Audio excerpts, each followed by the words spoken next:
Hey, what is going on everyone? It's me, MrMario, and today we're going to be looking at the Steam version of Vice City to decide if it's either a good version of the game or yet another bad Steam release. So without further ado, let's get straight to the cut soundtrack mystery.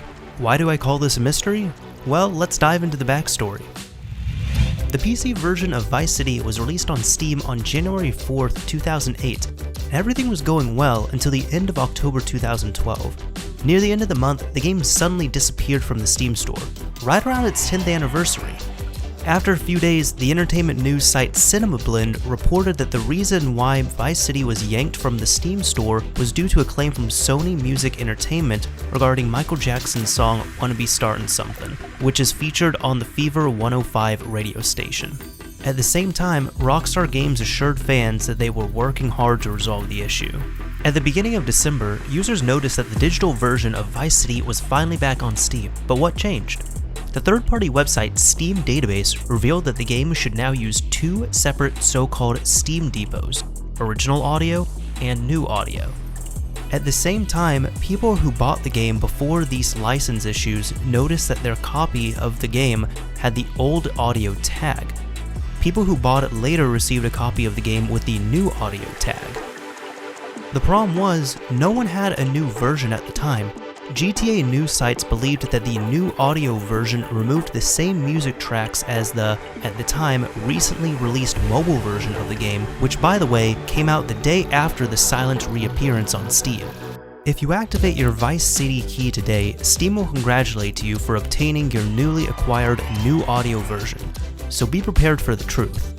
The old audio and new audio releases of Vice City are the same frickin' version! Both of them have a full soundtrack. I'm not joking, they didn't change a single file in the new release. I know this because I own both of these versions and I compared them file by file. In case you're wondering, they did the same thing with the German version of the game as well, and I doubt this is a coincidence. So yeah, if you own the new audio version, then you'll hear the same tracks as the rest of the people who bought the game on disc or own the old audio release on Steam. And you can easily check it by yourself. Select a new game and sit, for instance, in Admiral. You should hear Billie Jean by Michael Jackson play.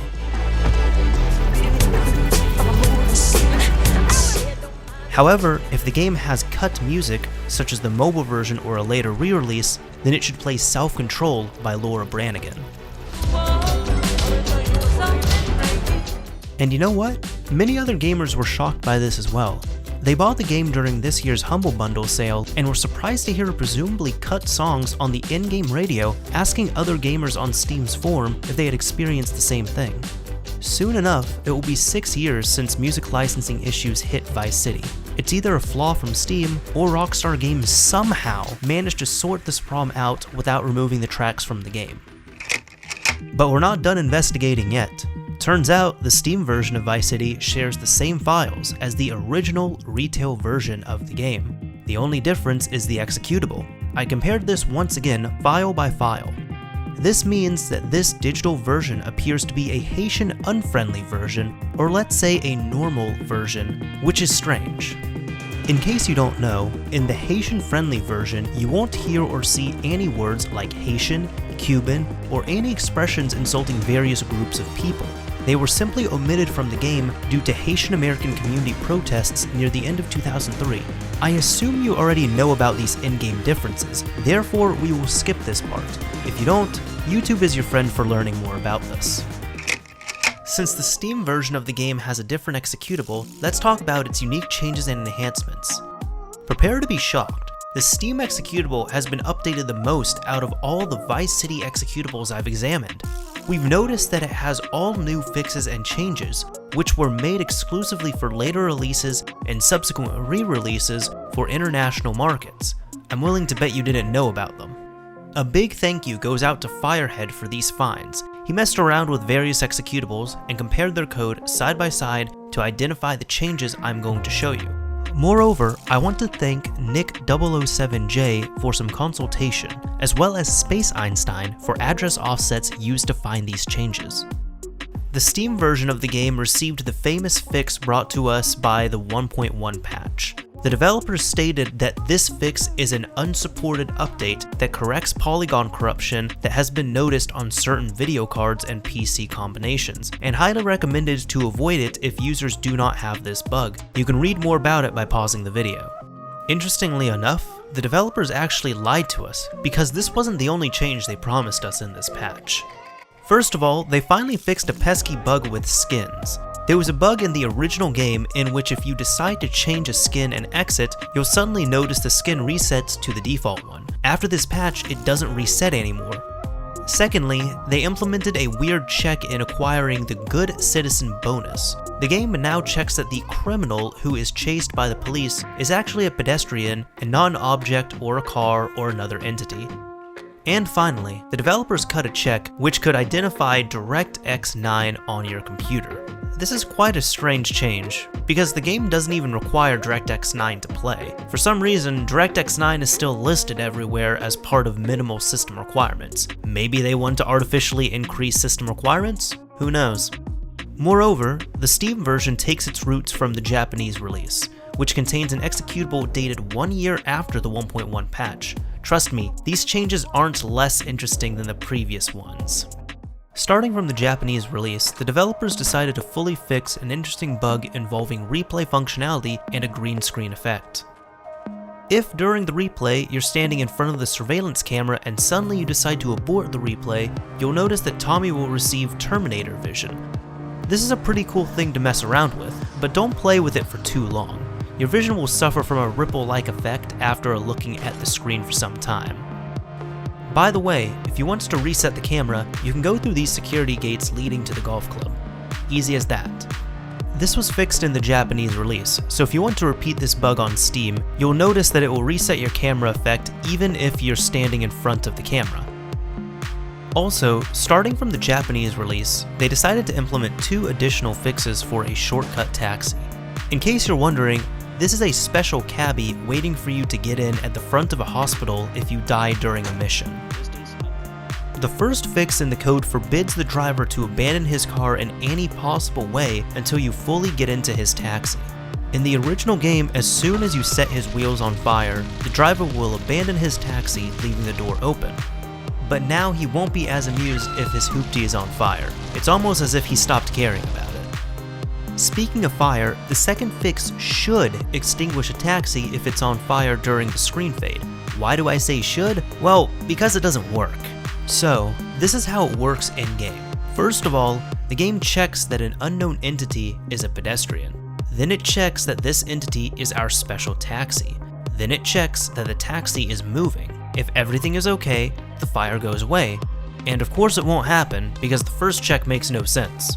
On the other hand, if we were to change entity type from pedestrian to car, then the whole thing actually works. Here's a quick comparison of fixing a fix by Firehead.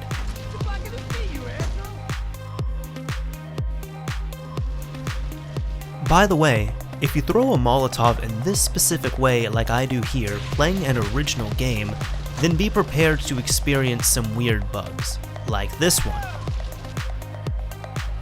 Or this one.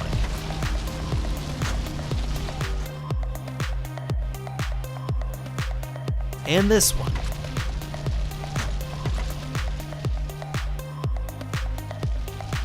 I'm under the impression that both of these fixes should have prevented us from being dead in this taxi, but what the heck? Who would throw these Molotovs anyways? Moreover, starting from the Japanese release, the developers decided to remove some unused opcodes from the game's executable. Nothing to worry about, as these opcodes seem to be San Andreas leftovers and were never used in the mission scripts. Moreover, you won't find them in the PS2 version of Vice City. This actually proves that San Andreas was in heavy development, and around the same time, they were porting Vice City to PC. After they removed those unused opcodes, they implemented a new one by the name of isJapaneseGame, which can return either true or false. In the JP version, it always remains true. This opcode was used in the new so-called Japanese mission scripts, which were already analyzed in my previous video. For instance, this opcode reversed controls in the ammunition store. But this isn't the end.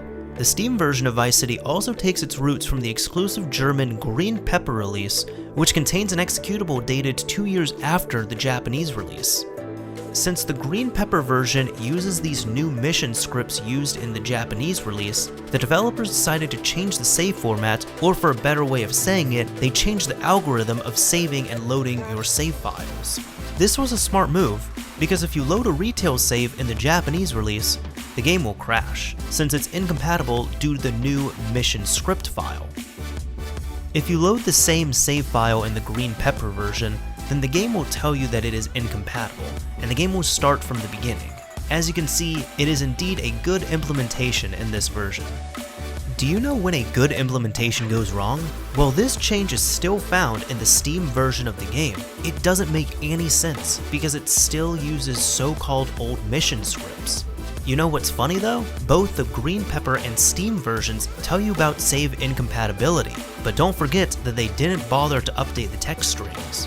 Thanks to that, if you load a retail save on the Steam version, you'll see this empty box. I bet you didn't know about this warning, not just because it has no text, but because on newer PCs, you don't even have a second to look at it. But now you know the truth. After some time, game enthusiast Silent released a simple tool which easily converts a retail save to a Steam save, and vice versa. So as you can see, this isn't a problem now, at least for people who know about this tool. And hey, they actually noticed that the Green Pepper version is fully censored, so they had to remove all this whack stuff from the Steam executable once and for all. Just imagine if they didn't do it. That would be a real scandal to see that the game has no blood and is missing many other cool features which GTA is famous for. Interestingly enough, the opcode is Japanese game returns false in both Steam and Green Pepper versions. This means this opcode doesn't reverse controls and ammunition in the Green Pepper version, but it does absolutely nothing on Steam because, well, like I told you, the game has retail mission scripts which don't use this opcode yet. And lastly, the developers removed a disk protection from the game along with their special DRM. However, they decided to go with Steam's DRM. To sum everything up, the Steam version of Vice City isn't that bad of a version after all, unlike the Steam version of San Andreas. Its advantages are, this is the Haitian-Unfriendly version, or let's call it the developer's original vision with Cubans and Haitians. Don't forget that it has the full soundtrack you can hear on any old PC version of the game. Finally, it has some exclusive fixes and enhancements which were available in newer releases and re-releases around the world.